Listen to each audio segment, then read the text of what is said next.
Whether you've got a sweet tooth or not, everyone can appreciate the soothing calm of this runaway hit reality show.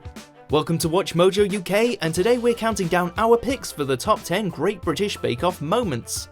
Can you tell us about your baked Alaska, please? I had some issues with the ice cream. Before we begin, we publish new videos every day, so be sure to subscribe for more great content. For this list, we're looking at the funniest, most touching, and most memorable moments from this much-loved cooking show. What did you mean that with? Icing? Yeah. Oh, it's yellow. Yeah, I probably left it in the oven too long. Oh, oven. Number 10, the WellEndowed Squirrel. If you somehow haven't seen Bake Off before, let us paint a picture for you. Each episode takes place in a tent on the lawns of some beautiful manor house in the English countryside. Everything is proper and civilized, not like American cooking competition shows, thank you very much. So when in the Series 2 finale, a B-roll shot of an extremely well-endowed squirrel appeared on the screen, viewers were understandably shocked and, depending on who you ask, either amused or appalled. The squirrel even went on to be featured in the show's opening credits until he was replaced by a much more family-friendly pheasant. Number 9, Brendan uses his arms to stretch his dough. It's tricky because it's getting the elasticity into the dough. Brendan Lynch was one of Series 3's most memorable contestants and went on to compete in the show's finale. Before this though, in his 6th week on the show, he displayed a unique style of pastry preparation. For the showstopper round of the week, the contestants were charged with making either a sweet or savoury strudel.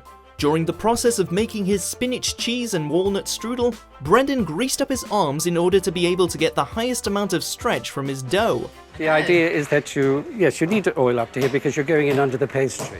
Despite his unconventional techniques, Brendan was awarded the honour of Star Baker that week. It's the one, the only Brendan. Star Baker, well done. Number 8, Nadiya's victory speech. Nadiya! In Series 6, Nadiya was a fan favourite from the beginning, not only because of her baking prowess, but also thanks to her hilarious facial expressions. That season's finale had a whopping 15 million viewers, and many have gone so far as to link Nadiya's win with changing mindsets in the UK about the Muslim community. I am never ever going to put boundaries on myself ever again. I'm never going to say, I can't do it. I'm never going to say maybe. There wasn't a dry eye in the house when she won and gave her victory speech, which caused even the famously stoic Mary Berry to go off camera to shed a tear. When she came into the final today, she was nervous, but she had the sort of look that I'm going to do it, and she did. Sheer perfection, and I enjoyed every minute. Number 7, Butterfingers Billington drops the cake. I'm feeling elated compared to last time. Season 2's Robert Billington was somewhat of a heartthrob, inspiring fans to create such Facebook groups as Rob Billington can squeeze my icing bag any day. Unfortunately, he proved time and time again to be somewhat careless and clumsy in the kitchen. The most infamous incident occurred in the very first episode, when Rob accidentally knocked off his Genoise layered mousse cake with chocolate ganache off the table.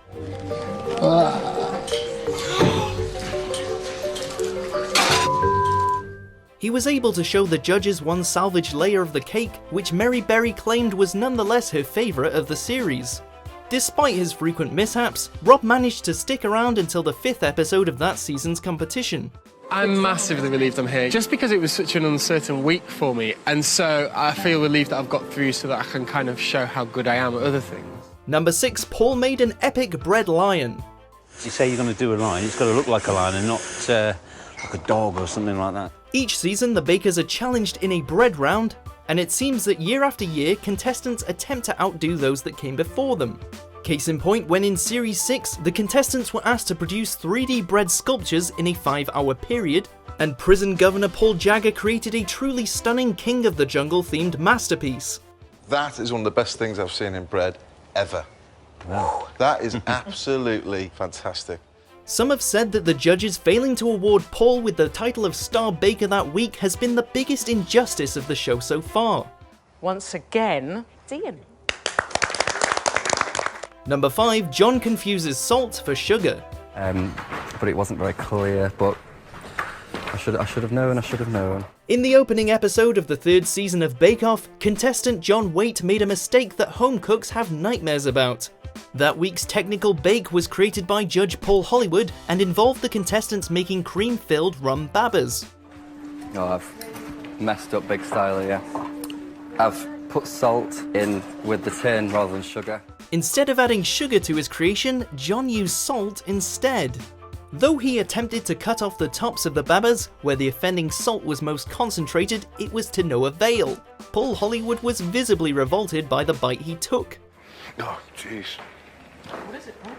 There's too much salt in there. Despite this though, John didn't come last in the challenge, and actually went on to take home the prize that season. John. Number 4, Enwezor admitted to buying fondant. And 80 fondant cutouts as well to kind of intersperse stuff with as well, so... Are you making your own fondant? No, not, no. Compared to American cooking competition shows where contestants are often strictly limited to using the tools and ingredients provided to them, the Great British Bake Off is rather laid back. Filming only takes place on weekends, so competitors can go home in between episodes and are given warning about what their next challenge will be so they can prepare.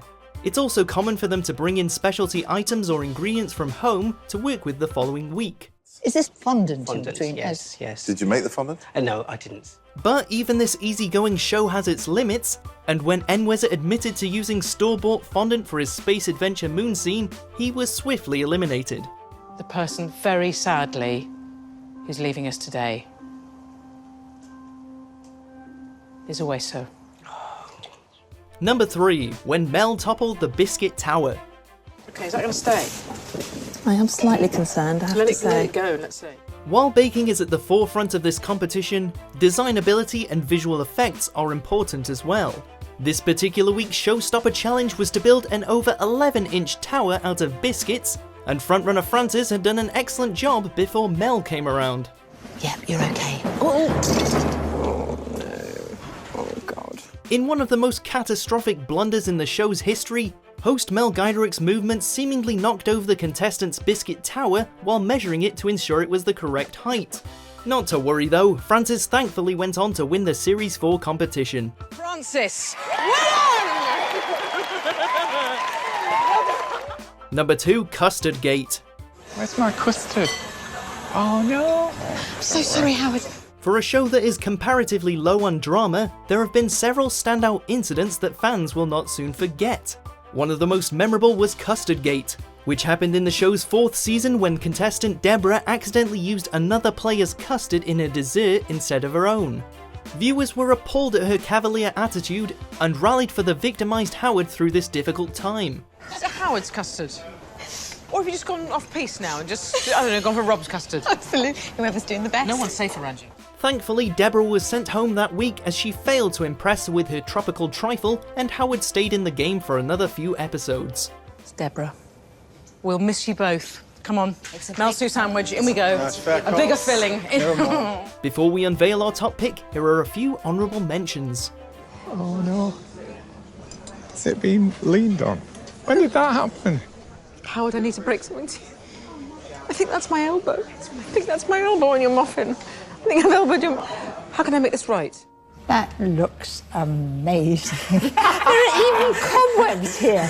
I was under the understanding it was meant to be finished with a balm. No, it wasn't. It was. This is exactly how I intended. It's a piece of modern art. That looks really good so far that you can... Oh, Sarah! Well, I'm glad I wasn't standing there. Oh, Sarah Jane, we're going out now. Whose dough is that?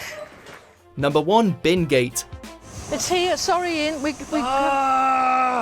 Without a doubt, the most significant controversy in Bake Off history was this Season 5 incident known as #Bingate. Contestant Ian Waters was already struggling to make a baked Alaska on a hot day when his dessert was removed from the freezer by competitor Diana. Ian proceeded to upstage the melting dessert with a meltdown of his own, tossing the entire thing into the trash and then storming out. No. Go. With nothing to show, Ian was sent home that week. causing much debate as to whether he deserved to be spared considering another contestant had been involved. Diane and the producers, however, assert that the dish was left outside the freezer for less than a minute. I love to bake, but I just have to learn to deal with my frustrations in the baking. And I'll try not to throw so much in the bin. Do you agree with our picks? Check out these other great clips from Watch Mojo UK and subscribe for new videos every day.